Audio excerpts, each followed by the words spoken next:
Hey everyone, Miss James here. Today I'm going to be reading more chapters from The Wild Robot, so if you're ready to listen, then just keep watching.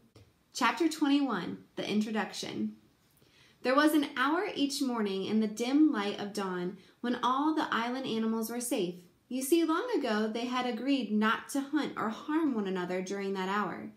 They called it the Dawn Truce. Most mornings the island residents would gather in the great meadow and spend the hour chatting with friends. Of course, not everyone attended these gatherings.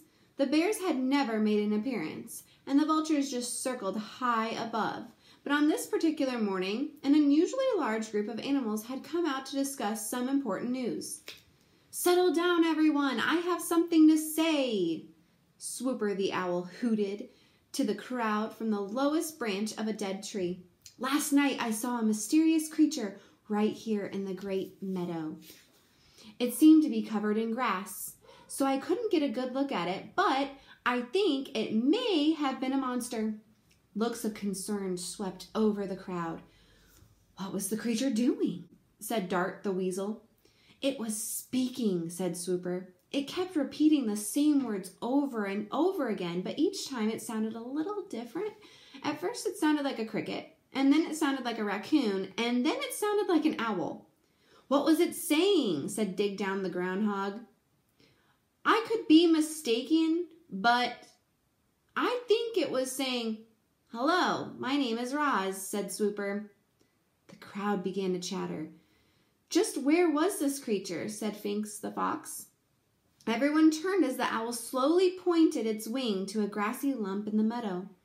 It was a rather ordinary-looking grassy lump until it began to move.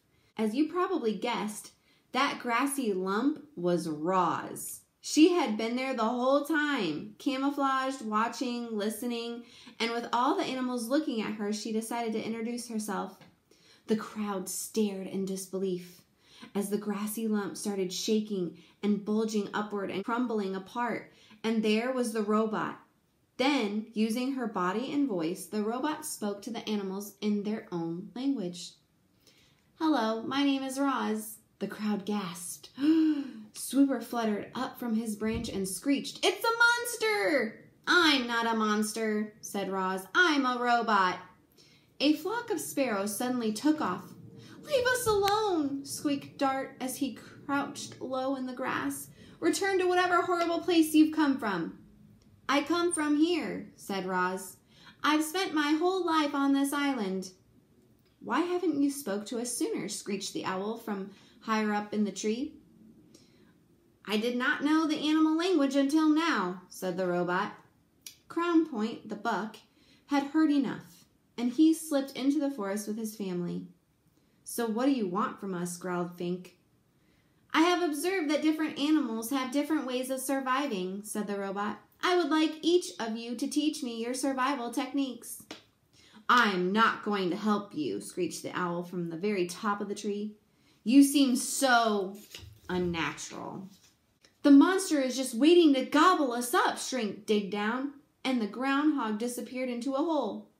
"I will not gobble anyone up," said Roz.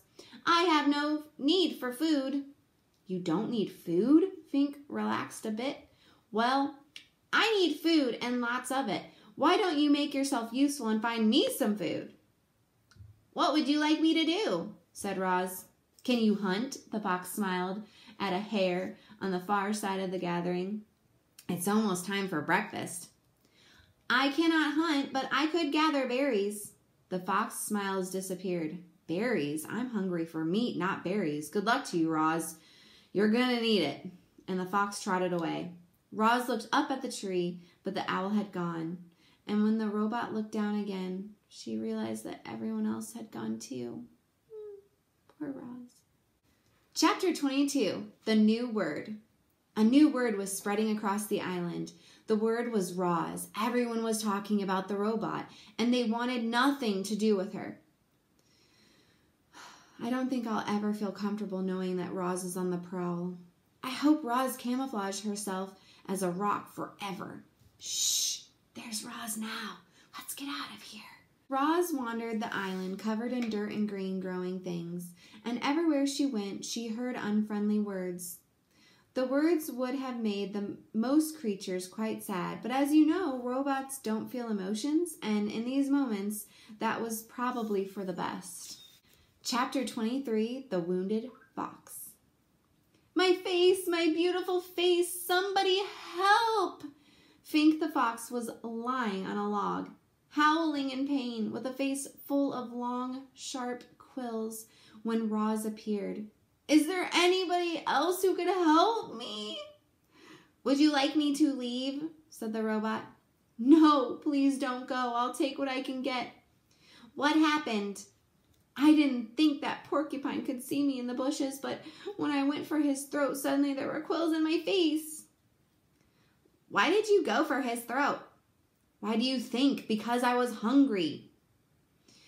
If you had not attacked the porcupine, you would not have quills in your face.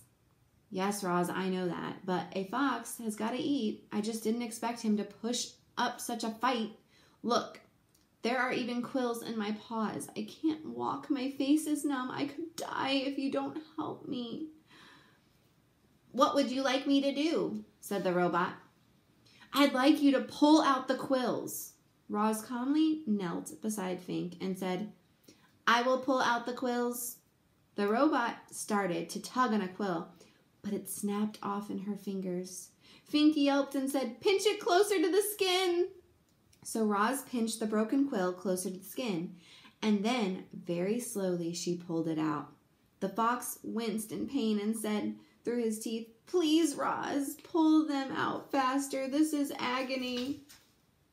Roz quickly tugged out another quill, and then another, and the fox lay perfectly still, eyes closed tightly, wind whistling through his nose, and every single quill that had been removed and placed in a neat pile beside him. Fink struggled to his feet. Thanks, Roz. I owe you one.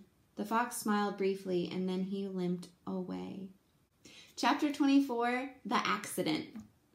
As Roz wandered through springtime, she saw all the different ways that the animals entered the world. She saw birds guarding their eggs like treasures until the chicks finally hatched. She saw deer give birth to fawns who were up and running in a matter of minutes. Many newborns were greeted by loving families. Some were on their own from their very first breath. And, as you're about to find out, a few poor goslings would never even get the chance to hatch. Roz was climbing down one of the forest cliffs when the accident happened. The wind started blowing out of the north, and suddenly clouds were rushing over the island. With the clouds came a spring shower, a downpour actually, and there was a robot clamping her hands into a wet block of stone on the side of the cliff. But the block couldn't handle the extra weight, and as heavy as the robot hung there, cracks suddenly shot through the stone and it started breaking apart. Down went the robot, plummeting into the treetops below. She crashed through branch after branch before finally hooking one arm around one. Then she dangled there, gently swinging as rocks roared past her on their way to the forest floor. When the dust settled, Roz shimmied down the tree trunk. The ground was littered with broken rocks and splintered wood and pulverized shrubs. And within all that rubble was a goose nest that had been torn to shreds. 2 dead geese and 4 smashed eggs laid among the carnage. The robot stared at them with her softly glowing eyes, and something clicked deep inside her computer brain. Roz realized she had caused the death of an entire family of geese. Chapter 25, The Egg. As Roz stood in the rain, staring down at those poor, lifeless geese, her sensitive ears detected a faint peeping sound coming from somewhere nearby. She followed the peeps over to a clump of wet leaves on the ground. And when she peeled back the leaves, she discovered a single perfect goose egg sunk in the mud. "Mama! Mama!" peeped a tiny muffled voice from within the egg. The robot gently cradled the fragile thing in her hand. Without a family, the unhatched gosling inside would surely die. Roz knew that some animals had to die for others to live. That was how the wilderness worked. But would she allow her accident to cause the death of yet another gosling? After a moment, the robot started to walk. Carefully holding the egg, she moved through the forest and away from that sad scene. But she didn't get far before Fink burst out from the bushes. "What happened?" the fox panted. The whole forest was shaking. "There was an accident," said the robot. "I was climbing those cliffs when the rocks started to fall." "You should be more careful," said Fink as he checked out the robot's new scrapes and dents. "I'll need your help if I ever have more porcupine trouble." "I will be more careful." "What do you have there?" said Fink, looking up at Roz's hand. "A goose egg." "Ooh, I love eggs. Can I eat it?" "No, please, no." "Why do you want it?" The fox scowled. "I thought you didn't eat food." "You may not have this egg, Fink." The fox sighed. He scratched his chin, and then he started sniffing the breeze. His nose had found the scent of the dead geese. "You can keep your egg," he said, as he trotted towards the cliffs. "I smell something better." The robot walked on through the misty forest for a long time until she was standing beneath a sprawling oak tree. Roz placed the egg on a pad of moss, and then she snatched grass and twigs from the ground and delicately wove them together to make a little nest. Aww. She placed the egg inside the nest and placed the nest on her flat shoulder and climbed up into the branches. That is all for this time. Thank you so much for tuning in. I will meet you here tomorrow with more chapters of The Wild Robot. I hope you have a wonderful day, and I love you wildly. Bye!